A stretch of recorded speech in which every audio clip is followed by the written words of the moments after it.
नमस्कार. आता घोषणा कोणी देऊ नका, कारण ही काही सभा नाही. हा कार्यक्रम आपला अत्यंत घरगुती आहे. मी घरगुती याच्यासाठी म्हणलं की या कार्यक्रमामध्ये कुठलेही राजकीय उद्दिष्ट नाही. शांत. सेल्फीवाले गंभीर भाषण आहे, नंतर 10 मिनिटं वेळ देते. सेल्फी काढू नका कोणी. मीडियावाले तुम्ही मागे पडून बडबड करू नका, आम्हाला डिस्टर्ब होतो.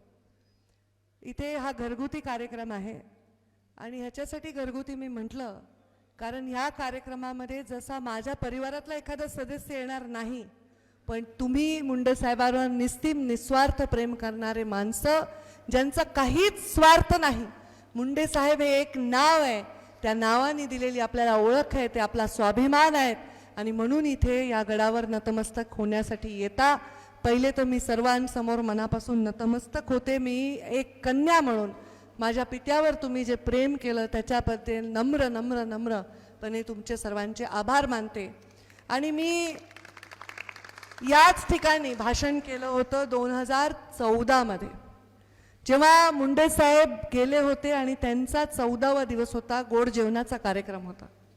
त्या दिवशी मी म्हणले होते की मला मुंडे साहेब जेव्हा मंत्री झाले तेव्हा मी त्यांना म्हणलं होतं, बाबा आता माझं अवतार कार्य संपलं. गमतीने म्हणाले की तुम्ही लोकसभेला प्रचंड मताने निवडून आलात, मी 10 वर्ष खूप काम केलं, आता हे राजकारण तुम्ही सांभाळा, मी आता मुक्त झाले.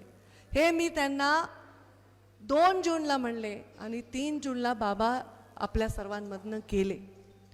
कुणाच्याही वाट्याला असा प्रसंग येऊ नये, शत्रूच्याही वाट्याला येऊ नये. हे पहा, जन्म मृत्यू आपल्या हातात नाही. आपले आईवडील आपल्या डोळ्यासमोर कधी ना कधी जाणारच आहेत. कधी उलटं होऊ नये. लोकांना वाटतं ना की कधी मी जाते की एखाद्याचा तरुण मुलगा गेला, एखाद्याच्या घरी काही घटना घडली, लोक म्हणतात उलटं होऊ नये, मुलांनी आईवडिलांची सेवा करावी. पण दुःख याचंच वाटतं की मुंडे साहेबांनी सेवाच करून घेतली नाही. धड धाकट रांगडा कणखर असा दणकट आपला नेता, ज्याच्या नुसत्या बघण्याने थरथर विरोधक कापत होते, ज्यांनी आवाज दिला तर महाराष्ट्रातले वंचित असे गोळा होत होते, त्या मुंडे साहेबांनी असं अचानक जाणं मला अनाथ करून गेलं नाही. हो, तुम्ही मला सांभाळलं, पण तुम्हा सर्वांच्या डोक्यावरचं छत्र हरवलं. आपल्याला जसा पाऊस पडला नाही, जसं रान होऊन जातं, तसं आपलं आयुष्य आता झालंय की काय? आपल्या शुष्क या जीवनामध्ये आता कसं घडेल? मुंडे साहेबांची जागा कोण घेईल? मुंडे साहेबांचे विचार कोण चालवेल? असा प्रश्न माझ्या सकट सर्वांच्या समोर होता. पण ती सोय मुंडे साहेबांनी केली. माझ्या डोक्यामध्ये अशी विचार घातले की मुंडे साहेब जेव्हा 3 जूनला गेले 2014ला, तेव्हा त्याच्यानंतर 12 डिसेंबर 2015ला इथे मी भूमिपूजन केलं आणि हा गोपीनाथ गड उभा केला. भूमिपूजन 12 डिसेंबरला झालं. तेव्हा आज भय्यू महाराज आपल्यात नाही आहेत, पण भय्यू महाराजांनी एक मुंडे साहेबांवर खूप प्रेम केलं, ते होते या कार्यक्रमाला. हे भूमिपूजन झालं आणि 3 जूनला गड उभा सुद्धा राहिला. अत्यंत थाटामध्ये सन्मानाने डोलामध्ये जसे मुंडे साहेब उभे राहायचे, जॅकेट घालायचे, खिशातून कंगवा काढायचे आणि विंचरायचे आणि सभा जिंकायचे. घोषणांचा एवढा जोरात आवाज व्हायचा की साहेबांचं भाषण नाही, नुसतं दर्शन करून सभा जिंकल्या जायच्या. तसाच डोलात, तसाच सन्मानाने हा गोपीनाथ गड उभा राहिला पाहिजे. मला वचन द्या तुम्ही. हा गोपीनाथ गड पंकजाताई एकट्या नाही, तुम्ही सर्व उभा करणारे देताना वचन मला. मुंडे साहेबांचे विचार हे गोपीनाथ गडाच्या निमित्ताने गावागावात पोचले पाहिजेत. मुंडे साहेब 100 वर्ष जगावे मला वाटतो. काय रामभाऊ, तुम्ही मानूरकरजी वसंत मुंडे आलेले आहेत. मुंडे साहेब 100 वर्ष जगावं असं मला वाटतं, तुम्हाला वाटतं? 2 दिवस जरी हॉस्पिटलमध्ये ॲडमिट राहिले असते तर यमराजाला सांगितलं असतं आमचं आयुष्य साहेबांना द्या, पण साहेबांना जगवा. पण साहेबांनी संधीच दिली नाही. एवढंच त्यांचं काम होतं, ते आपल्यातून केले. मुंडे साहेबांनी 100 वर्ष जगावं असं वाटलं तरी मुंडे साहेब जगू शकले नाही. मी वैद्यनाथाला अभिषेक घातला, मी बौद्ध विहारामध्ये बुद्ध वंदना केली, त्याच्यानंतर दर्ग्याला जाऊन चादर चढवली आणि मी सांगितलं, देवा माझ्या वडिलांना 100 वर्ष जगव. तुम्ही म्हणता ताईचं काय डोकं गेलं का काय कामातून? पण माझी मुलगी म्हणून जबाबदारी आहे की माझा बाप हा 100 वर्ष जगला पाहिजे, तो माझा नाही तुमच्या सर्वांचा नेता पिता होता का नाही? मुंडे साहेब 100 वर्ष जगण्यासाठी आज आपण संकल्प घेऊ, कारण साहेब शरीर रूपाने जरी गेले तरी साहेब संस्कार रूपाने विचार रूपाने साहेबांच्या आधार आपल्याला राहणार आहे. आणि आज माझा संकल्प आहे तुमच्या सर्वांच्या साक्षीने की मुंडे साहेब हे 100 वर्ष जगले पाहिजे, मुंडे साहेबांचे विचार हे शतायुषी झाले पाहिजे. हाच माझा संकल्प आहे. हा संकल्प माझ्या या कॅमेऱ्याच्या माध्यमातून गावागावात काम करणारे, मुंडे साहेबांची जयंती मोठ्या थाटात साजरे करणारे माझे सगळे भाऊ माझे लेकरं बघत असतील आणि ते संकल्प पूर्ण करतील. पंकजा मुंडे राहिली नाही तरी गोपीनाथगड असाच डोलात उभा राहील, मुंडे साहेबांचा विचार असाच डोलात उभा राहील, असा संकल्प. हा संकल्प पूर्ण करण्यासाठी कसा करायचा आहे मला माहित नाही, माझ्याकडे काही आहे का मला माहित नाही, मला काही मिळणार आहे का मला माहित नाही, पण मला एक माहिती आहे की तुम्ही हा संकल्प स्वतः पूर्ण कराल. तुम्ही मुंडे साहेबांचा विचार संस्कार मुंडे साहेब हे गावागावात न्याल. जे मुलांनी मुंडे साहेबांना पाहिलं नाही, आता इथे जे मुलं आहेत 20 वर्षाचे 21 वर्षाचे 18 वर्षाचे त्यांनी साहेबांना पाहिलंच नाहीये. मला वाटतं 25 वर्षाचा मुलगा असेल तरी पाहिलं नाही, तो 14-15 वर्षाचा असताना साहेब गेलेले आहेत. तर या मुलांनी साहेबांना पाहिलं नाही तरी ते गडावर येतात, त्यांची मुलं सुद्धा गडावर येतात, मुंडे साहेबांच्या फोटो समोर नैवेद्य दाखवतात. आज मी साहेबांच्या आवडीचे सगळे पदार्थ देवाच्या सारखे, देवाला जसं आपण आपले आईवडील देव आहेत ना, आपल्याला ईश्वराने जन्म दिला तसा आपल्या आईवडिलांनी आपल्याला जन्म दिला आहे आणि हे संस्कार आपल्याला पाळायचे. मुंडे साहेबांचा जन्म त्रिपुराई पौर्णिमेचा, काय कुलकर्णी पौर्णिमेला मुलगा जन्मला म्हणजे खूप भाग्यवान. मुंडे साहेबांचा जन्म त्रिपुराई पौर्णिमेचा आहे आणि त्या दिवशी मी कामाख्याच्या दर्शनाला गेले होते, कारण मुंडे साहेबांसाठी मी एकदा नवस बोलला आणि मी तिथे गेले. साहेब 2च दिवसात गेले, 10 वर्षांनी मी परत तिथे गेले.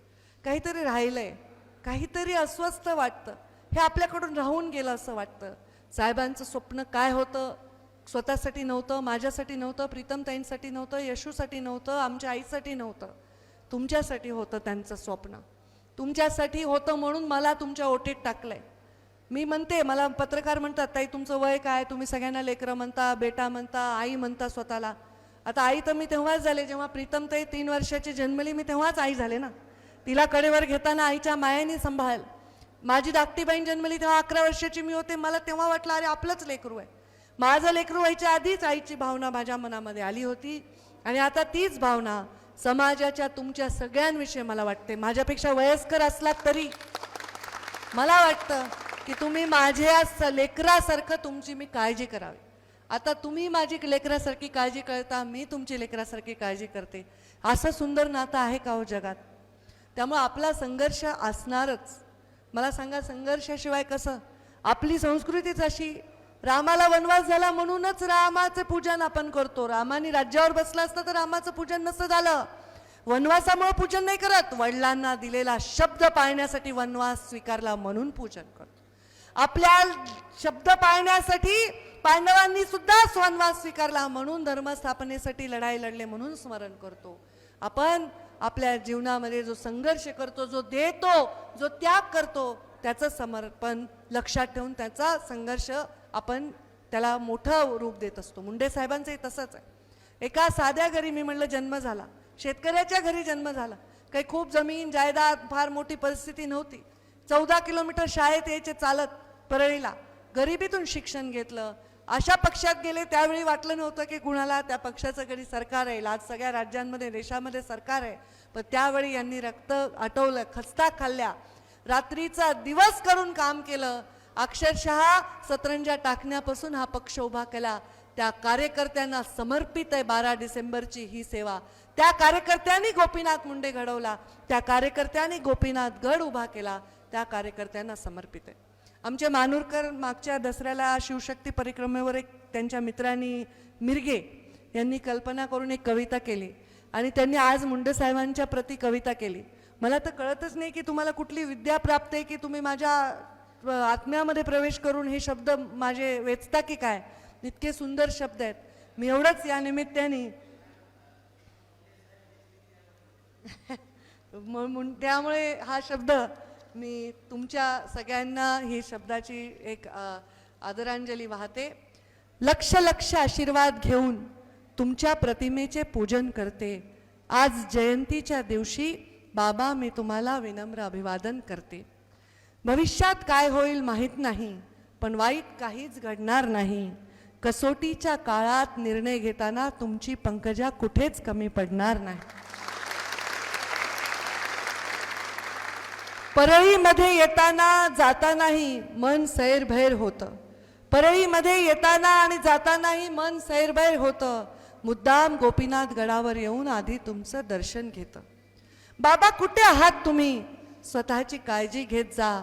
वेळ काढून कधीतरी आपल्या पंकूकडे आशीर्वाद रूपाने येत जा. मुंडे साहेबांचे हे शब्द खरंच जणू काही मला असं वाटतं कधी कुठंतरी काहीतरी बाबांचा आशीर्वाद दर्शन काहीतरी मला मार्गदर्शन व्हावं. कारण कधी कधी मला मार्गदर्शन मिळतच नाही. काय करावं अशा परिस्थितीत, काय करावं अशा संकटात असा प्रश्न पडतो. तेव्हा या गोपीनाथ गडापाशी मी येते आणि मला मार्ग दिसतो.